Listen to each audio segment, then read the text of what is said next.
கொங்கு மண்டலத்தை பொறுத்தவரை எடப்பாடிக்கு என ஒரு குழுவும் வேலுமணிக்கென ஒரு குழுவும் ஆதரவளித்து வருவது வழக்கமாக இருந்து வந்தது.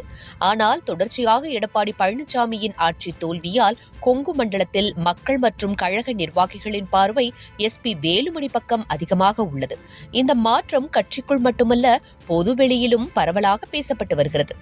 எடப்பாடி பழனிசாமி பொறுப்பில் இருந்தபோது கொங்கு மண்டலம் என்ன பலனை கண்டது என கேள்வி எழுகிறது. கொங்கு மண்டலத்தின் முக்கிய தொகுதிகளிலும் எதிர்பார்த்த வெற்றி கிடைக்கவில்லை. தோல்விக்கு பின்னர் பொறுப்பை ஏற்றுக்கொண்டு விளக்கம் தராமல் மாவட்டந்தோறும் ஆலோசனை கூட்டம் என்ற பெயரில் பயணம் மட்டுமே சுற்றி வருகிறார் எடப்பாடி பழனிசாமி. ஆனால் அந்த கூட்டங்களுக்கே கட்சியை கட்டமைத்த மூத்த நிர்வாகிகள் வராமல் புறக்கணிக்கின்றனர். தொடர்ச்சியாக கட்சியில் உழைத்தவர்கள், ஒதுக்கப்பட்ட பணம் உள்ளவர்கள் முன்னேற்றப்படுகிறார்கள். இதனால் கொங்கு பகுதி தொண்டர்களிடையே கடும் கோபத்தில் இருக்கின்றனர். இந்த இடைவெளியை நிரப்பியவர் SP வேலுமணிதான். ஏற்கனவே அமைச்சராக இருந்த காலத்தில் கோவையை தமிழகத்தின் முன்மாதிரி நகரமாக உயர்த்தினார். பல இடங்களில் மக்களின் பிரச்சனைகளுக்கு நேரில் சென்று உரிய நடவடிக்கை எடுத்திருக்கிறார். மக்களுக்கு அவருடன் இணைந்து பல விஷயங்களில் ஈடுபடுகின்றனர். எடப்பாடியை போன்று மக்கள் பிரச்சனையை வேடிக்கை பார்க்காமல் உடனடியாக நேரில் செல்வது அனைவரின் மத்தியில் வரவேற்பை பெற்று வருகிறது. இதுதான் கொங்கு மக்கள் விரும்பும் அரசியல் முறை என தெரிகிறது.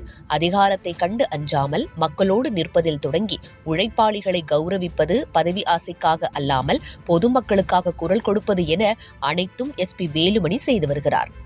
இங்கு கொங்கு மண்டலத்தில் மாவட்ட பொறுப்பாளர்கள் தொடங்கி வட்ட கழக நிர்வாகிகள் வரை பலர் வேலுமணி தலைமையை வரவேற்கின்றனர். கட்சி நிகழ்வுகளில் அவரது பெயர் அதிகமாக உச்சரிக்கப்படுகிறது.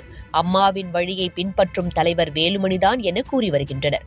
எனவே அதிமுகவை மீண்டும் எழுச்சி பெற வைக்க வேண்டும் எனில், குறிப்பாக கொங்கு மண்டலத்தின் நம்பிக்கையை மீண்டும் பெற வேண்டுமென்றால் தலைமை மாற்றம் தவிர்க்க முடியாதது.